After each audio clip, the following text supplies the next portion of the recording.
तो दोस्तों आज हम आपके लिए लेकर आए हैं कुछ बेहद क्रांतिकारी मशीनों की जानकारी लेकर, जिनकी कार्य करने की शैली अलग तो है ही साथ वह काम को काफी कम समय में भी निपटा देती हैं। तो इस वीडियो को शुरू से लेकर अंत तक पूरा जरूर देखिएगा ताकि आप कोई भी महत्वपूर्ण जानकारी मिस न कर दें। बेंडर SP 1250 अक्सर कई प्रकार के निर्माण कार्यों या फिर घरों में प्रयोग में लाई जाने वाली लोहे की जालियों को कुछ इस प्रकार की मशीन के द्वारा तैयार किया जाता है। इसके लिए सबसे पहले धातु की विशाल पतली चादर को मशीन के मुख्य भाग में डाल दिया जाता है।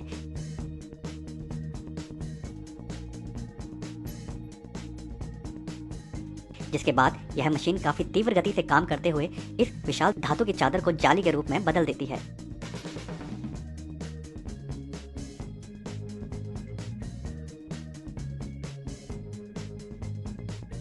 इस मशीन के अंदर काफी शक्तिशाली तेज धारदार नॉब लगे होते हैं जो कि इस विशाल धातु की चादर को बड़ी ही फिनिशिंग और तेज गति से काटते हुए जाली बनाने का काम करते हैं। इस मशीन की एक और सबसे बड़ी खासियत यह है कि यह धातु से जाली बनाने के दौरान बिल्कुल भी धातु को वेस्ट नहीं करती, जिसके कारण इस धातु का 100% इस्तेमाल कर लिया जाता है।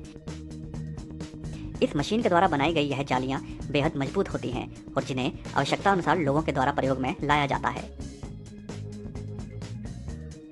कार्टन स्ट्रिपर YS 480 बिजली से चलने वाली यह मशीन दरअसल पहली मशीन की तरह ही कागज के गत्तों, कवर और अन्य उत्पादों को फिनिशिंग प्रदान करने का काम करती है। जैसा कि आप यहां देख भी सकते हैं कि यह मशीन किस प्रकार बेहद तेज रफ्तार से चलते हुए बड़े से बड़े कागज के बंडलों को बड़ी ही तीव्र गति से काटती चली जाती है और फालतू निकले कागजों को अलग कर देती है।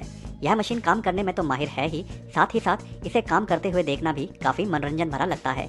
जिस प्रकार यह मशीन कागज को काटती है वह देखकर इस मशीन की कार्यशैली की कार्य क्षमता का भी पता चलता है।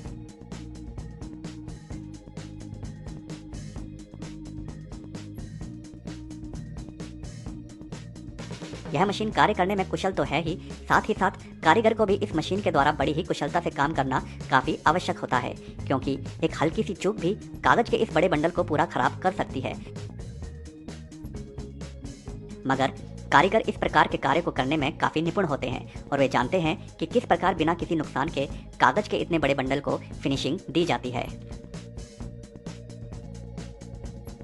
हेनेक यहाँ इस फैक्ट्री में दरअसल इस विशेष प्रकार के रसायन के माध्यम से सोफा, बेड, चेयर्स इत्यादि में इस्तेमाल होने वाले फोम का निर्माण किया जा रहा है। जैसा कि आप यहाँ देख भी सकते हैं कि सबसे पहले इस पीले द्रव को इस मशीन के शुरुआती भाग में निरंतर उड़ेला जाता है, जिसके साथ ही इस द्रव के ऊपर कागज की एक परत भी निरंतर बिछाई जाती रहती है।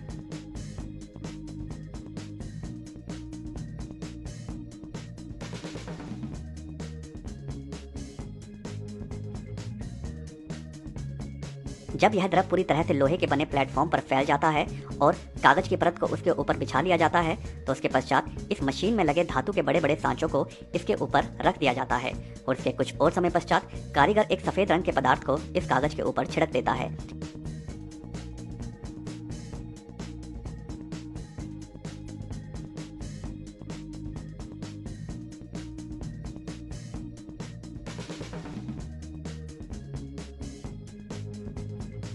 कुछ समय इस द्रव को यूं ही बिछाए रखने के बाद यह द्रव रासायनिक क्रियाएं करता हुआ फूलने लगता है और अंत में बेहद मोटाई वाले फॉर्म का रूप ले लेता है। इस पूरी क्रिया के दौरान कर्मचारियों को मास्क पहनना काफी आवश्यक होता है, क्योंकि इस रासायनिक क्रिया के दौरान अनेकों विषैली गैसें निकलती हैं। जैसे ही फॉर्म का निर्माण कर लिया जाता है तो इस मशीन के अंत में लगे एक धारदार ब्लेड से इस विशाल फॉर्म को काट लिया जाता है।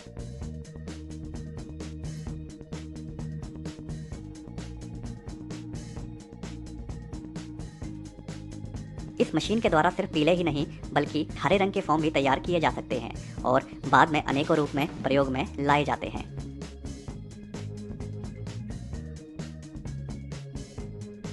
तो दोस्तों आज की वीडियो में बस इतना ही। अगर यह वीडियो आपको पसंद आई हो तो वीडियो को लाइक जरूर कर